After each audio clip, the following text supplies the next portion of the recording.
खुलुमबाय बेलासनि गाहाम हामलायनाय जासिहरबाय। दिनै 11 आगस्ट 2020 गोथार मंगलबार।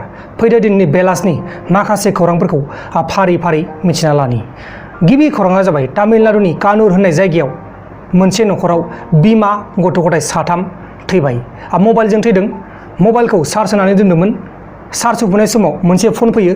बे फनखौ हमनायावनो मबाइला ब्लास्ट जानानै गासै नखरसेयाव 3 मानसिफ्रा थैनांगौ जाबाय। बिमा आरो गथ' 2। गथ'फोरा गोरलै गोरलैमोन। गंसे मबाइलनि थाखायनो 3 मानसिफ्रा थैनांगौ जाबाय। जोबोद दुखुनांथाव जाथाय बियो दहाय सानाव जादों।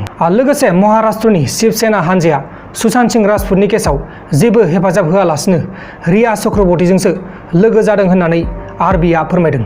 आरबि माने रिपाब्लिक भारत। बिसोरहा मोनसे टिभि चेनेल दङ। दानिया फैदो गुबुन खौराङाव। गुबुन खौराङा जाबाय केरेलायाव गंसे 151 पुराना गिर्जाया दिनै दहाय सानाव सिलिंखार जाबाय। केरेलायाव गोबां दैबाना जागासिनो दङ। बे दैबानानि थाखायनो केरेलायाव गोबां मन्दिर आरो मस्जिदफोरा बायनोबो हाबावगौ होननानै सन्देह खालामनाय जादों। लोगोसे महाराष्ट्रनि पालघराव 2 पुजारिफोरखौ गिथाव बाथावै बुथारग्राफोरखौ गासै 28 जन हमनाय जाबाय एबा एरेस्ट खालामनाय जाबाय। बे जाथाया मास मोननै सिगांनो जादोंमोन। बे जाथायाव 2 पुजारिफोरखौ मोनसे गामियाव हासथियै पुलिसफोरनि सिगाङावनो गिथाव बाथावै बुथारदोंमोन। दा बेनिखायनो बिसोर गासै 28 जन सुबुंफोरखौ जोबथेसालियाव लांनाय जाबाय।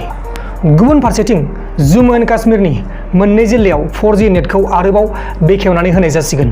जम्मु एन्ड काश्मीराव बे 4G नेट गैयैनि जाहोनाव गोबां गेदेर गेदेर कम्पानिफोरा गोबां फैसानि खहा जाबाय होननानै फोसावनाय जादों। दा बे जम्मु एन्ड काश्मीराव मोननै जिल्लायावल' 4G नेटखौ होनाय जासिगोन।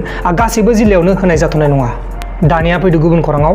गुबुन खौराङा जाबाय जोंनि बे इन्डियायाव दिनै 24 घन्टानि गेजेरावनो 53,000 सुबुंफोरनियाव कर'ना पजिटिभ मोननाय जादों। लोगोसे रासिया हादरा गावसोरनि कर'ना भाइरासनि मुलिखौ थारैनो गाबोन 12 आगस्टआव लन्च खालामनानै होनाय जासिगोन गासैबो बुहुमावनो। जुदि गासैबो बुहुमावनो लन्च खालामो अब्ला जोंनि बे इन्डियायावबो थाबैनो सफैथारसिगोन। गुबुन खौराङा जाबाय नागालेण्डनि आर्मि NSCN-IMआ मैयाहाय गोदान दिल्लीयाव सेन्ट्रेल गभर्नमेन्टजों सावरायदों होननानै फोसावनाय जादों। नाथाय बिथांमोना माखौ लानानै सावरायखो बेखौ दासिमबो रोखायै फोरमायनाय जायाखै। जेब्ला फोरमायगोन अब्ला नोंथांमोना आंनि बे प्रान्जल नार्जारि इउटुब चेनेलाव फोरमायगोन। जानो हागौ बिथांमोना जोंनि बे BTC नि बायदिनो माखासे गोरोबथा खालामगोन। नङा होमबा लोगोफोर? नङाबालाय मानोथो सेन्ट्रेल गभर्नमेन्टजों सावरायनो लागा। दानिया फैदो गुबुन खौराङाव। गुबुन खौराङा जाबाय वेस्ट बेंगलनि कचबिहार जिल्लायाव सासे 19 बोसोर बैसोनि सेंग्रा गथ'खौ BSF हान्जाया गावथारबाय। बे सेंग्रानि मुङानो जाहैबाय शाहिनुर हक। बियो जाहैबाय मुस्लिम मानसि। लोगोफोर दिनैनि बेलासिनि रादाबफोरा बेखिनिल'मोन। जुदि नोंथांमोना आंनि बे भिडिअखौ मोजां मोनदों अब्ला भिडिअखौ लाइक खालाम। लोगोसे चेनेलाव गोदानबा चेनेलखौबो साबस्क्राइब खालाम। बेबायदिनो सानफ्रामबो नोंथांमोना आङो गोदान भिडिअ लाबोबाय थायो। बाय बाय।